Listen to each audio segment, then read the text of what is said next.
ప్రభుత్వ భూములకు geo tagging కబ్జాల నుంచి కాపాడేందుకు రాష్ట్ర సర్కార్ డిజిటల్ సర్వే చేసి జియో ట్యాగ్ చేయాలని రెవెన్యూ శాఖ ప్రతిపాదనలు. ఇది గతంలో కూడా ఇలాంటి జియో ట్యాగింగ్ అనేది గత ప్రభుత్వం కూడా కొన్ని పథకాల్లో చేయడం జరిగింది, కానీ అవన్నీ కూడా విఫలమైపోయినాయి.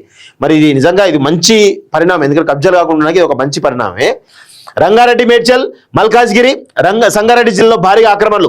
కోట్ల రూపాయలు విలువ చేసేటువంటి ల్యాండ్స్ లో చెరబట్టినటువంటి అక్రమార్కులు నకిలీ పత్రాలు, రెవెన్యూ రికార్డులో మార్పులతో దర్జాగా ప్లాట్గా మార్చిదందా. పోరంబోకు ఖాళీ స్థలాలు, వాగులు, చెరువులు ఏది వదలలేదు. సో వీటిని విడిపించేందుకు ఇప్పటికే చర్యలు చేపట్ట ప్రభుత్వం. సర్కారు భూములన్నింటినీ గుర్తించేందుకు త్వరలో డిజిటల్ సర్వే అంటూ చూస్తున్నాం. డిజిటల్ సర్వే చేసి మొత్తానికైతే జియో ట్యాగింగ్ చేస్తే బాగానే ఉంటుంది, కానీ ప్రభుత్వాల చిత్తశుద్ధి ఎంతవరకు ఉంటుంది అనేది కూడా ఇక్కడ ఒక ప్రధానమైనటువంటి క్వశ్చన్ మార్కు, అనుమానం. రాష్ట్రంలో కబ్జాలకు గురవుతున్నటువంటి ప్రభుత్వ భూములు రక్షించేందుకు, ఇది ప్రభుత్వ భూములు రక్షించేందుక లేకపోతే ఇంకా వేరే ఏమన్నా ఎజెండా ఉందా అనేది కూడా తెలియాల్సిన అవసరం అయితే ఉంది. అంత ఈజీగా ప్రభుత్వ భూములను పరిరక్షించేందుకు కానీ ప్రభుత్వం అన్నది అంటే దాని వెనకాల వేరే కోణం ఖచ్చితంగా ఉంటుంది, 100% ఉంటుంది. సో ఇందులో భాగంగా విలువైనటువంటి గవర్నమెంట్ ల్యాండ్స్ సర్వే చేసి జియో ట్యాగ్ చేయాలని, వాటి చుట్టూ ఫెన్సింగ్ నిర్మించాలని రెవెన్యూ శాఖ ప్రతిపాదించింది. ఈ చర్యలు అన్యక్రాంతమైన భూములను తిరిగి స్వాధీనం చేసుకోవడానికి, భవిష్యత్తులో ఆక్రమణలు జరగకుండా నివారించడానికి తోడ్పడతాయని అధికారులు భావిస్తున్నారు. ప్రణాళికను త్వరలోనే అమలు చేయనున్నారు. ఈ 3 జిల్లాల్లో భారీగా కబ్జాలు. రంగారెడ్డి, మల్కాజ్గిరి, సంగారెడ్డి, మేడ్చల్ ఈ జిల్లాల్లో కబ్జాలు విపరీతంగా అయినాయి. ఇవిగా ఇక్కడ ఉన్నాయి, హైదరాబాద్ కూడా ఉన్నాయి చాలా.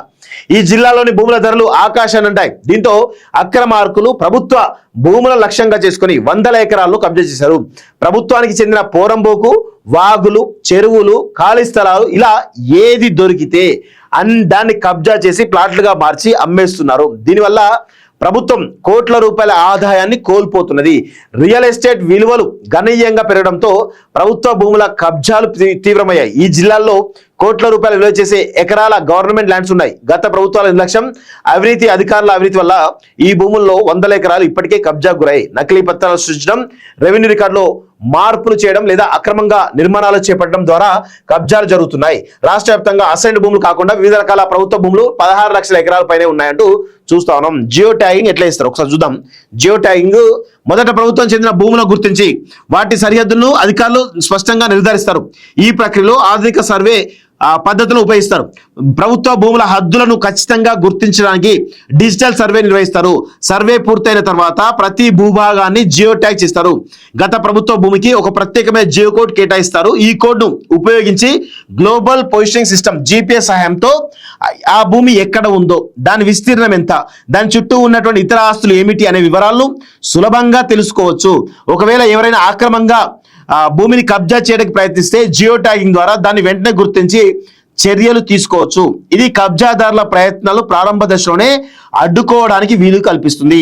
ఈ ప్రక్రియ వల్ల భూముల భౌగోళిక సమాచారం డిజిటల్ రికార్డులో నిక్షిప్తమవుతుంది. క్షేత్రస్థాయిలోని డిజిటల్ మ్యాప్లోని కొలతలకు అంగుళం కూడా తేడా ఉండదు. కబ్జాకు యత్నిస్తే ఆ చిత్రాలు చట్టపరంగా చర్యలు తీసుకునేందుకు కోర్టులో సాక్ష్యంగా ఉపయోగించి చట్టపరమైనటువంటి చర్యలు తీసుకుంటారు. దీంతో భవిష్యత్తులో ఒకే బటన్తో ప్రభుత్వ భూముల వివరాలన్నీ కూడా తెలుసుకోవడంతో పాటు వాటిని కాపాడేందుకు అవకాశం ఉంటుంది అనేది కూడా తెలుస్తా ఉంది. ఫెన్సింగ్ తో పాటు ఇది ప్రభుత్వ భూమిని బోర్డులు పెట్టడం కూడా వీళ్ళు రెడీ అవుతున్నట్టు తెలుస్తా ఉంది. సర్వే చేస్తేనే సర్కార్ భూములపై క్లారిటీ, డిజిటల్ సర్వే చేస్తేనే సర్కార్ భూములు ఏంది అనేటువంటి పైన క్లారిటీ వస్తుంది. సో జియో ట్యాగింగ్ తీసుకురావడం ఒక మంచి పరిణామమే, కానీ ఇది ఎట్లా చేస్తారు, దీని చిత్తశుద్ధి ఎంతవరకు ఉంది ప్రభుత్వానికి, అది కూడా కొంత చూడాల్సిన అవసరం అయితే ఉంది.